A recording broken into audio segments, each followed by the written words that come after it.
teman-teman, selamat bergabung di ibadah online Fresh Generation dan Excel Grace Community Center Makassar. Mari kita siapkan hati untuk memuji Tuhan, mendengarkan firman Tuhan, dan memberikan persembahan yang terbaik untuk Tuhan. Jika teman-teman merasa terberkati dari ibadah kami, teman-teman bisa like video ini dan subscribe channel Grace Community Center. Dan jangan lupa loncengnya ya, untuk mendapatkan updatean terbaru dari kami. Jika teman-teman juga membutuhkan dukungan doa dan konseling, teman-teman bisa menghubungi nomor WhatsApp yang tertera di layar. Atau kalian juga bisa DM di akun Instagram Fresh Gen GCC dan Excel GCC. Selamat beribadah, Tuhan Yesus memberkati. Shalom teman-teman, selamat sore, selamat hari Minggu. Mari kita siapkan hati kita, mari kita hentikan sejenak aktivitas kita, mari kita datang ke Tuhan, karena kita percaya dimanapun kita beribadah saat ini, Tuhan Yesus hadir, amin. Sebelum kita memulai ibadah kita, mari kita satu dalam doa. Tuhan Yesus, kami bersyukur karena Engkau baik Tuhan dalam kehidupan kami Tuhan. Kami datang Tuhan dengan kerinduan hati kami Tuhan, untuk memuji, menyembah Tuhan nama-Mu Tuhan, untuk memuliakan nama-Mu Tuhan. Berkati kami, setiap kami Tuhan, dimanapun kami berada, kami percaya Roh Kudus-Mu bekerja pada setiap kami Tuhan. Kami siap memuji, kami siap menyembah-Mu, dalam nama-Mu kami berdoa dan mengucap syukur, haleluya, amin.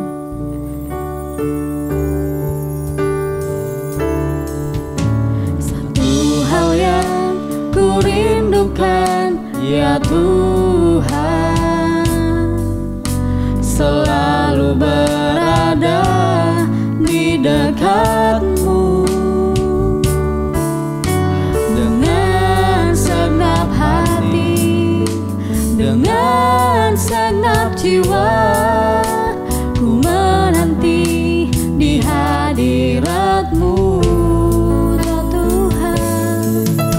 Satu hal yang ku rindukan, ya Tuhan,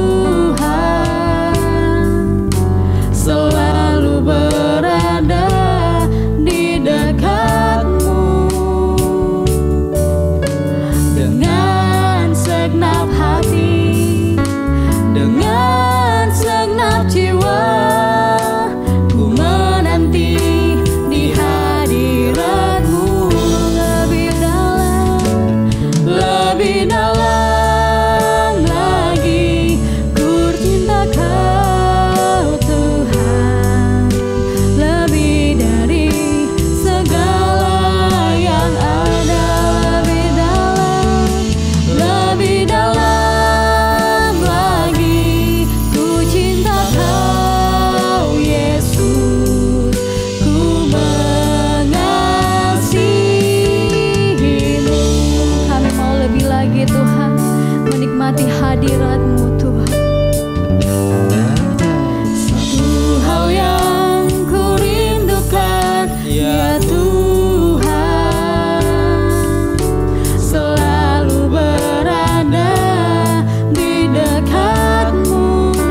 Bapa, sebentar lagi kami akan mendengarkan firman-Mu Tuhan. Buka hati, buka telinga kami Tuhan. Biar firman yang kami dengar dapat menjadi rema bagi kehidupan kami Tuhan. Berkati hamba-Mu dalam berkata-kata Tuhan. Kami siap mendengarkan, dalam nama-Mu kami berdoa dan mengucap syukur. Haleluya. Amin. Halo teman-teman, sekarang kita akan memberikan persembahan.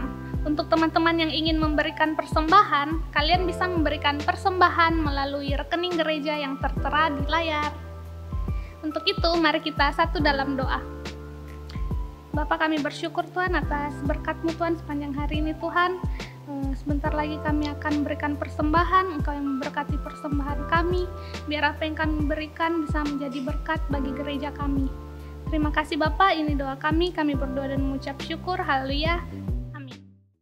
Shalom, selamat sore teman-teman. Nah, kali ini saya akan mengajak kita untuk belajar bersama-sama tentang kebenaran firman Tuhan yang saya ambil dari Amsal 23 ayatnya yang ke-18. Mari kita buka sama-sama Alkitab kita di Amsal yang ke-23 ayat 18. Karena masa depan sungguh ada dan harapanmu tidak akan hilang. Sebagai generasi muda Kristen yang percaya kepada Yesus Kristus, kita semua yakin dan kita semua percaya kalau Tuhan menyediakan masa depan yang terbaik buat kita. Apapun musim yang kita lewati, apapun musim yang kita lalui, ada penyertaan Tuhan yang akan membawa kita menuju ke masa depan yang sudah Tuhan siapkan.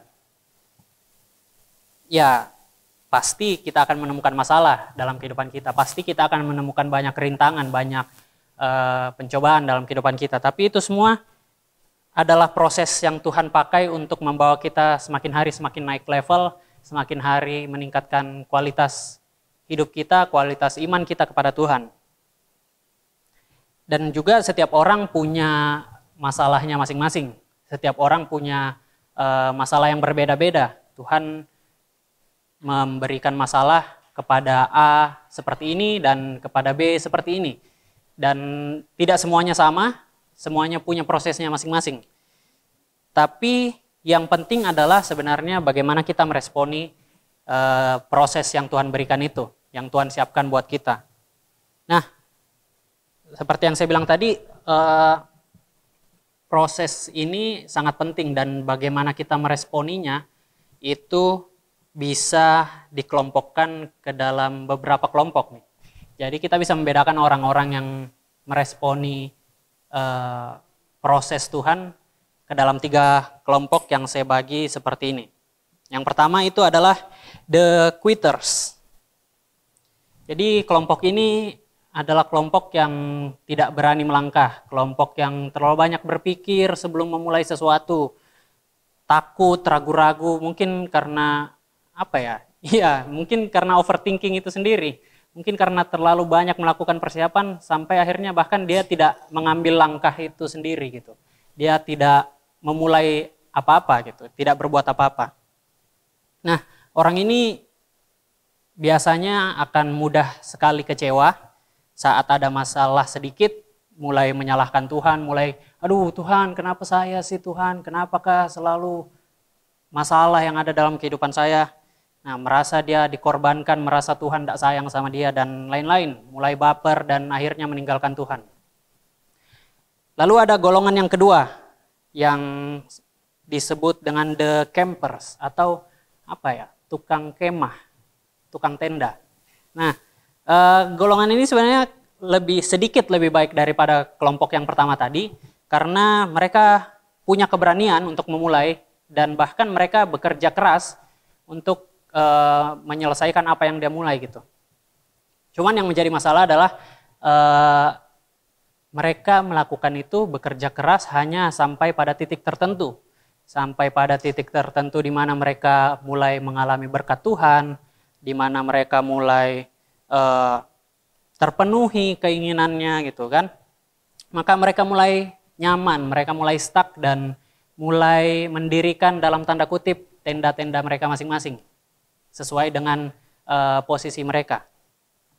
Nah, jadi setelah mereka mulai mendapatkan apa yang mereka inginkan, mereka mulai membuat tenda dan mulai merasa nyaman dan tidak mau lagi melangkah lebih jauh. Nah, orang-orang seperti ini itu ciri-cirinya adalah mudah sombong, gampang sombong, gampang berpuas diri, dan biasanya mereka orang-orang yang terjebak dalam zona nyaman gitu, tidak mau mencoba sesuatu hal yang baru. Dan ya seperti itu tadi, baru ada berkat sedikit langsung sombong, langsung merasa sudah bisa dan mulai meninggalkan Tuhan. Sebenarnya di mata Tuhan golongan yang kedua ini tidak ada bedanya sih dengan golongan yang pertama tadi.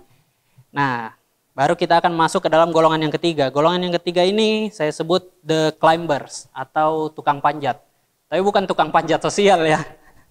Dia pendaki gitu. Pendaki.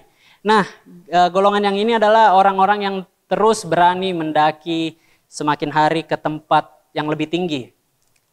Walaupun kalau kita tahu, mungkin ada teman-teman yang suka naik gunung.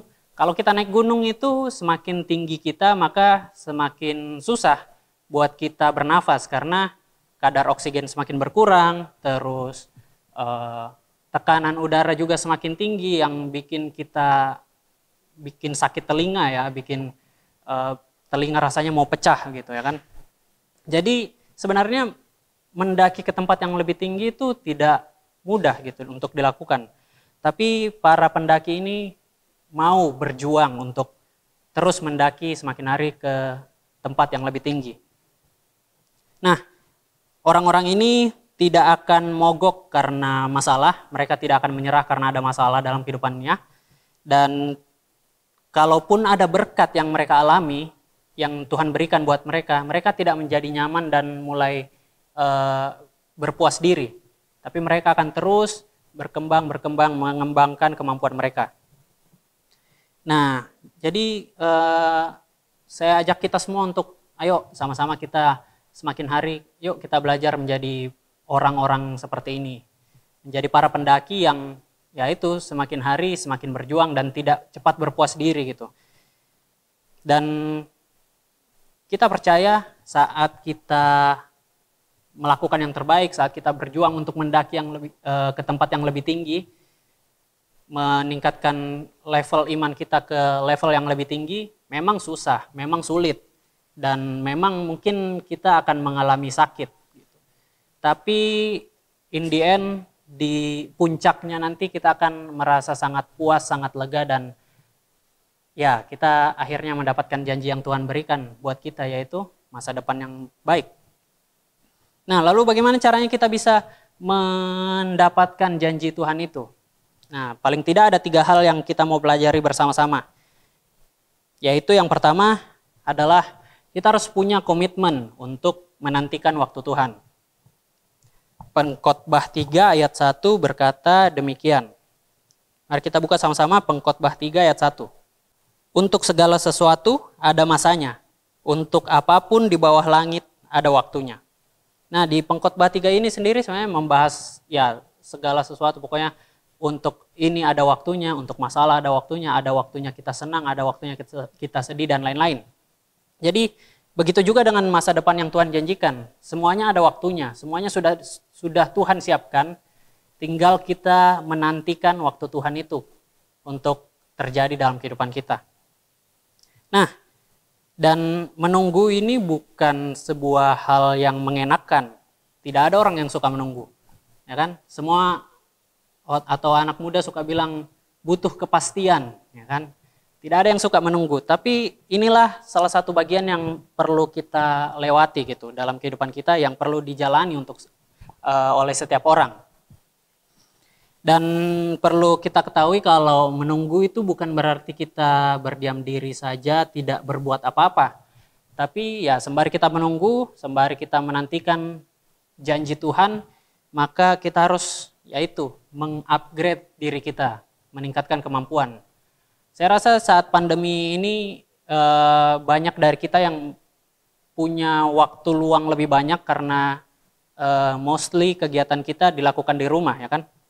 Jadi mulai ada kesempatan-kesempatan tertentu yang sebelumnya kita tidak bisa lakukan, sekarang kita bisa mulai belajar ini, belajar itu, dan manfaatkan semuanya itu untuk meningkatkan kualitas diri kita dan meningkatkan iman kita gitu.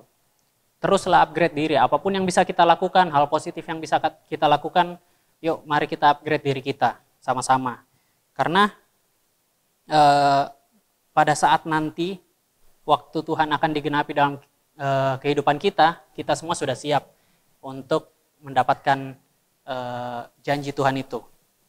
Dan juga saat menanti waktu Tuhan tergenapi dalam kehidupan kita, satu hal mungkin yang saya perlu tekankan adalah jangan pernah sekali-kali menjual nama Tuhan demi apapun yang lain. Gitu.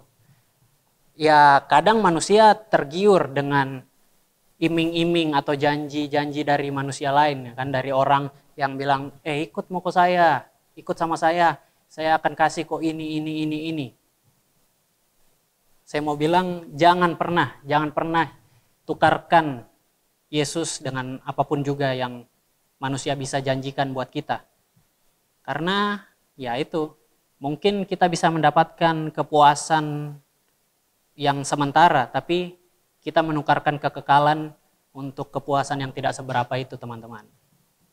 Oke, lalu yang kedua adalah kesetiaan dalam proses yang ada. Mari kita baca di dalam Ulangan 28 ayatnya yang ke-13 sampai ayatnya yang ke-14. Ulangan 28 ayat 13 sampai 14 berkata, Tuhan akan mengangkat engkau menjadi kepala dan bukan menjadi ekor. Engkau akan tetap naik dan bukan turun. Apabila engkau mendengarkan perintah Tuhan Allahmu, yang kusampaikan pada hari ini, kau lakukan dengan setia. Dan apabila engkau tidak menyimpang ke kiri, ke kanan atau ke kiri, dari segala perintah yang kuberikan kepadamu pada hari ini, dengan mengikuti Allah lain dan beribadah kepadanya. Nah, yang kedua adalah setia dengan proses yang Tuhan berikan. Seringkali orang saat mengalami proses Tuhan, mereka merasa berat, mereka merasa tertekan, mereka merasa susah Tuhan, dan mulai memberontak, tidak tahan, dan akhirnya mulai meninggalkan Tuhan. Nah, perlu kita ketahui masalah yang Tuhan berikan itu di Alkitab katakan tidak pernah melebihi batas kekuatan kita, teman-teman. Jadi Tuhan tahu sebenarnya masalah yang Tuhan berikan itu bisa kita lewati. Dan Tuhan mau tahu seberapa setia kita saat ada masalah dalam kehidupan kita. Apakah kita tetap mengikuti Yesus atau kita mulai meninggalkan Yesus. Gitu. Kita bisa ambil contoh di Alkitab ada seorang tokoh yang bernama Yusuf. Yusuf ini dari kecil Tuhan sudah pernah janji sama dia melalui mimpi kalau dia akan menjadi pemimpin. Tapi kenyataannya adalah tidak seperti itu kayaknya. Setelah dia dapatkan mimpi itu akhirnya dia dijual sama saudaranya sendiri. Ya kalian bisa bayangkan dari yang katanya raja dijual jadi budak. Saya rasa tidak ada dekat-dekatnya budak dengan raja, dan saya tidak bisa bayangkan juga bagaimana caranya budak bisa menjadi raja gitu atau menjadi pemimpin. Tapi Yusuf mau tetap setia dan terus setia melakukan hal yang baik, melakukan firman Tuhan.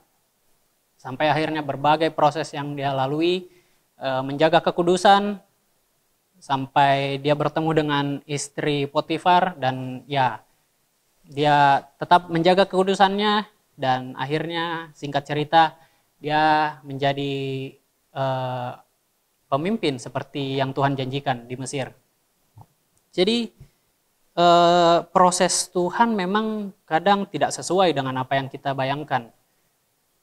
Seperti Yusuf, Tuhan janjikan dia sebagai pemimpin, tapi kelihatannya dia tidak akan menjadi pemimpin gitu melalui prosesnya. Tapi ya itu, Tuhan bisa melakukan apa saja dan Tuhan mau lihat kesetiaan kita gitu. Nah, ada 3 hal yang saya mau sampaikan buat teman-teman yang perlu kita waspadai, yang bisa membuat kita mulai meninggalkan Tuhan atau membuat kita tidak setia. Yaitu adalah harta, tahta, dan wanita. Nah, istilah ini sebenarnya cukup viral ya belakangan ini di kalangan anak muda, harta, tahta, dan wanita gitu. Tapi ya, ini adalah hal-hal yang perlu kita waspadai karena kita bahas satu-satu deh. Harta ini ya tentu kita butuh harta, kita butuh uang untuk hidup. Tapi jangan menjadikan harta untuk atau menjadikan harta di atas segala-galanya gitu dan melupakan Tuhan. ada banyak manusia yang melakukan segala cara untuk bisa mendapatkan harta yang banyak. Ada banyak manusia yang akhirnya meninggalkan Tuhan hanya untuk harta yang dijanjikan atau yang dia dapatkan. Seperti itu. Jadi hati-hati terhadap harta. Sebenarnya harta itu sendiri tidak berbahaya. Tapi bagaimana cara kita mengelolanya itulah yang bisa membuatnya menjadi bahaya. Atau bagaimana cara kita memandang harta itu sendiri gitu. Kalau kita menempatkan harta di atas segala-galanya, maka ya itu akan menjadi hal yang sangat bahaya buat kita. Yang kedua adalah tahta. Tahta atau jabatan. Ya, manusia sangat-sangat ingin mendapatkan jabatan yang baik. Bahkan mereka melakukan segala cara, melakukan sogok, melakukan suap, dan lain-lain, bahkan mungkin untuk masuk sekolah tertentu atau apa. Banyak yang kita kenal sebagai lewat jendela. Itu mungkin adalah salah satu contoh usaha yang manusia lakukan untuk mendapatkan jabatan tertentu atau mendapatkan posisi tertentu gitu. Dan akhirnya mulai melakukan apa yang bertentangan dengan firman Tuhan. Dan yang ketiga adalah wanita, atau untuk teman-teman yang wanita ya pria gitu, atau pasangan. Berhati-hatilah dengan pasangan, terutama kita sebagai anak muda yang lagi meningkatnya hormon tentang ya itu ya, tentang bagaimana tingkat kepenasaran kita untuk membangun sebuah hubungan dan lain-lain. Tapi hati-hati saat kita membangun hubungan dengan pasangan kita, hati-hati dalam menjaga kekudusan kita. Jangan sampai kita menukarkan kekudusan kita untuk pasangan yang bahkan mungkin belum tentu akan menjadi pasangan kita ke depannya gitu. Jadi ya 3 hal ini yang perlu kita hati-hati. Lalu kita akan lanjut ke hal yang ketiga, atau bagaimana apa yang perlu kita miliki untuk bisa mendapatkan janji Tuhan itu, mendapatkan masa depan yang baik yang Tuhan janjikan, yaitu adalah keintiman dengan Tuhan. Nah, kita buka sama-sama di Yohanes 15 ayat 7. Yohanes 15 ayat 7. Yohanes pasalnya yang ke-15 ayat 7. Berkata, "Jikalau kamu tinggal di dalam aku dan firman-Ku tinggal di dalam kamu, mintalah apa saja yang kamu kehendaki dan kamu akan menerimanya." Nah, tentang ayat ini kita sudah pernah bahas beberapa minggu lalu bersama dengan Cerina ya. Dia membahas tentang ayat ini, bahkan lebih lengkap, lebih detail. Tapi intinya adalah bagaimana saat kita memiliki keintiman dengan Tuhan, maka kita akan diberikan kemampuan oleh Tuhan untuk melewati masalah, dan bahkan Tuhan akan memberikan apa yang menjadi keinginan kita gitu. Jadi orang yang intim dengan Tuhan itu akan memiliki motivasi yang benar dalam beribadah. Ibadahnya bukan sekedar rutinitas, terus ibadahnya bukan cuma sekedar ya biar bisa ketemu sama teman lah kalau hari Minggu. Setelah itu bisa jalan-jalan bareng dan lain-lain gitu. Tapi ibadahnya adalah ibadah yang benar karena memiliki motivasi yang benar untuk menghormati Tuhan, melayani Tuhan, dan karena yang terpenting adalah karena kita mengasihi Tuhan. Maka karakternya juga akan seperti Kristus. Kita akan takut akan Tuhan, melakukan perintah-perintah yang Tuhan berikan karena kita intim dengan Tuhan. Dan kalau kita memiliki karakter seperti Kristus, maka keputusan yang kita ambil pasti akan tepat. Karena ada Roh Kudus yang memberikan hikmat buat kita untuk mengambil keputusan. Ada hikmat Tuhan yang Tuhan berikan untuk kita mengambil keputusan yang tepat. Jadi milikilah keintiman dengan Tuhan. Hubungan dengan Tuhan tentu saja penting karena ya itu saat kita tinggal di dalam Tuhan dan Tuhan tinggal di dalam kita, kita akan begitu mudahnya menceritakan segala sesuatu kepada Tuhan, dan Tuhan juga bisa begitu mudahnya mengerti keadaan kita dan menolong kita gitu.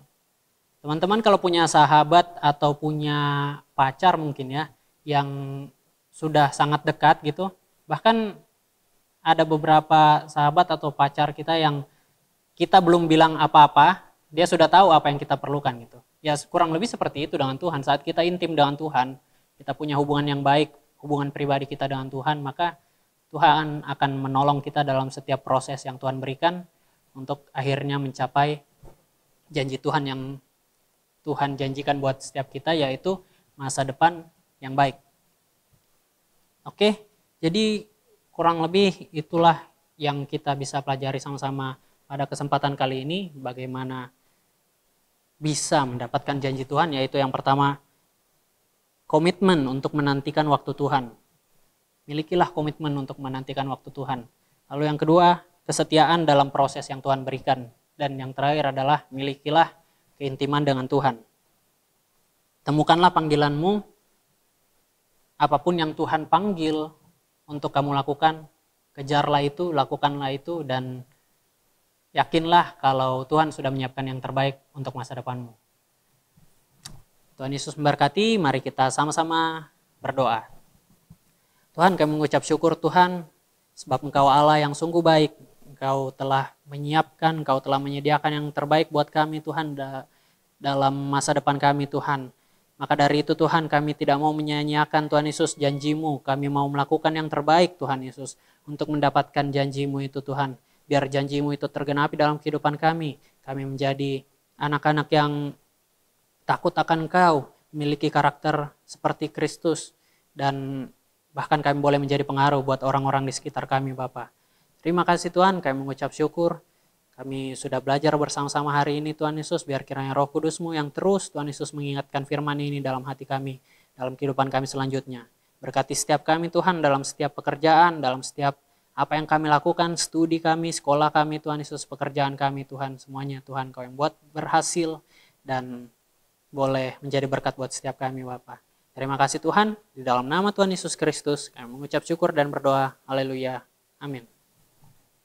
Tuhan Yesus memberkati. Bye.